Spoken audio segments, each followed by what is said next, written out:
Nintendo is the greatest video game company. I will take no further arguments. They have the best consoles, the Nintendo Entertainment System, the Super Nintendo Entertainment System, the Nintendo 64, the GameCube, the Wii, and the Switch. I didn't miss one, did I? Oh, wait, I did.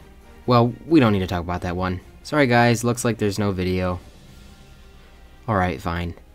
In 2006, Nintendo would launch its most successful console at the time, the Wii. The Wii was an extremely successful console. While the competition, PlayStation and Xbox, were trying to make the strongest console in terms of hardware and graphics, Nintendo took a different route to make the most fun games possible. This was done with the new gimmick of motion control controllers. The Wii was also targeted for everybody, not just gamers. Grandpa and Grandma got in on the action and were Wii bowling. These factors led to the Wii selling over 100 million copies. So naturally, Nintendo wanted a successor. Here's how the pitch went. So what are you going to do for your next console?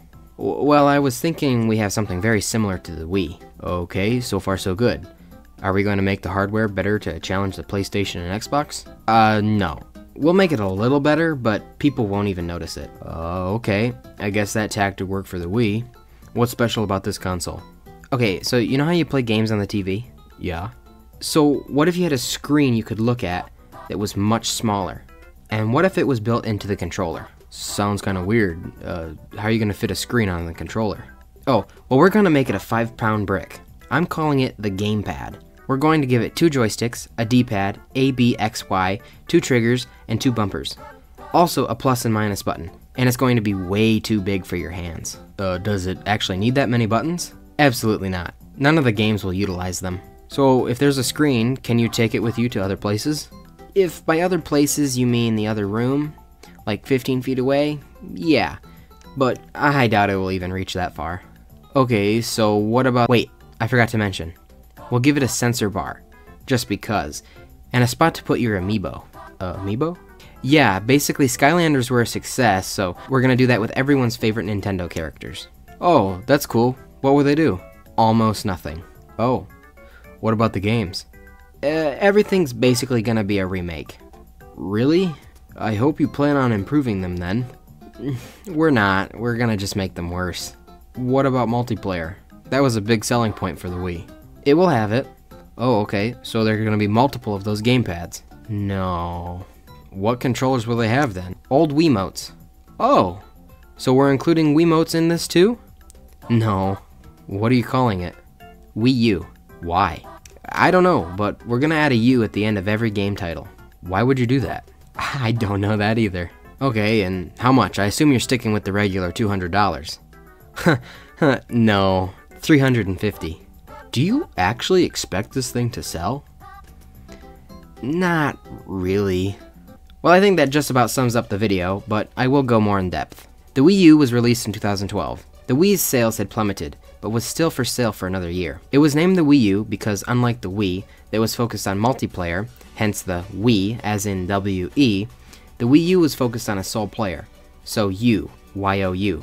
I have no clue as to why they would keep Wii in the name, I guess hoping for the same success as its predecessor, I don't know. The Wii U sold around 1/10 of what the Wii did. The Wii U sold 13.5 million consoles, making it the worst performing Nintendo console, and this led to its premature discontinuation in 2017. Also like the Wii, Nintendo decided against giving the Wii U super powerful hardware, barely upgrading it in fact. A year later, both the PlayStation 4 and Xbox One would release, and their hardware was far superior. Instead of motion controls, the gamepad was the Wii U's gimmick. It was a huge controller. It had the small screen in the center, but seeing as it wasn't portable, there really wasn't much of a point. You might as well just use the TV. There was the touchscreen functionality, but it wasn't used very often in games. As for the other buttons, there's just too many of them to be useful. The other huge problem with the gamepad was that it had to be charged, and it didn't have that long of a battery life. So once it got low, you better get close to an outlet. The gamepad also had a built-in sensor bar. I'd just like to mention this because I'm very confused as to why they did this. Why not just use the one the console came with? Also, not including any Wiimotes with the console for any multiplayer ability was very sleazy on Nintendo's part. A cool thing about the gamepad was the camera and microphone abilities, however, those were seldomly used. While on the topic of the gamepad, let's talk about the Amiibo. This section right here is the Amiibo reader. Amiibo was released at the height of the Toys to Life fad. There were Skylanders, Disney Infinity, and LEGO Dimensions, and Nintendo just had to get their little greedy hands in on the action. Unlike the games mentioned prior, the Toys to Life figures were actually playable in their respective games. However, Amiibos didn't do this. They mainly unlocked costumes if the game supported them, which barely any did. The best use for them was in Smash U, where it would store the character's data. No, actually, the best use for them was sitting on a shelf and looking cool. I think that's half the reason people bought them. They were also unreasonably expensive. Almost $15 for one of these is absurd. That was double a Skylander. Now I'm going to go over the 7 best-selling games of the Wii U, to demonstrate that it wasn't all bad. Mario Kart 8 is the best-selling game, selling 8.5 million copies. There's nothing to complain about with this game. Super Mario 3D World was a great sequel. Again, not a bad game. Super Mario Bros. U, however, wasn't all that good. It was just Super Mario Bros. Wii, but basically remixed. The new power-up was the Acorn, which was very lackluster. And besides that, it really didn't add anything new. The touchscreen abilities on this game were also a very sorry excuse for the future. If there are 5 people playing this game, 4 of them actually get to play, and the 5th gets to be on the gamepad, making platforms appear. Whoa.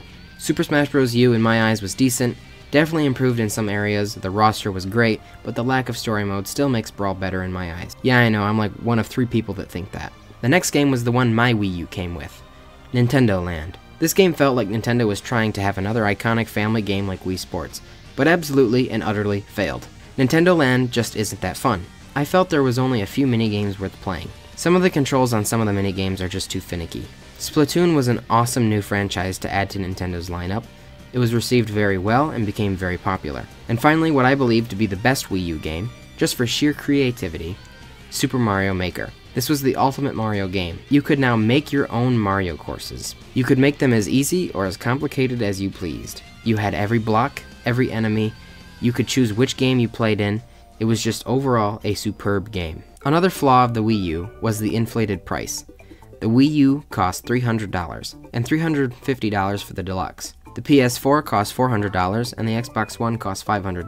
Nintendo consoles of every generation have been the cheapest option. That's some of the reason they sell so well. And while still being the cheapest, you might as well spend another $100 and get a PS4, and get a console that has so much more to offer. An extra $50 for a slightly improved Wii wasn't convincing enough for consumers. And possibly the greatest factor of all, as to why the Wii U sold so poorly, was its poor marketing. The Wii was marketed for everybody. The gamers and the casual gamers, like Granny. And these casual gamers made up for a huge chunk of its sales. The casual gamers now saw the Wii U and thought, I still have my Wii, why do I need another one? And they were right. The gamers saw the Wii U, and since it promised nothing new technology-wise, or game-wise, they essentially thought the same thing. I'm sure we all have fond memories of the Wii U. When we were kids, we didn't look at these facts, and we just played the games. And that's why I don't want to hate on this too much. In fact, I'll admit it. I still play my Wii U, but only to use the backwards compatibility to play my Wii games because the Wii U sucks.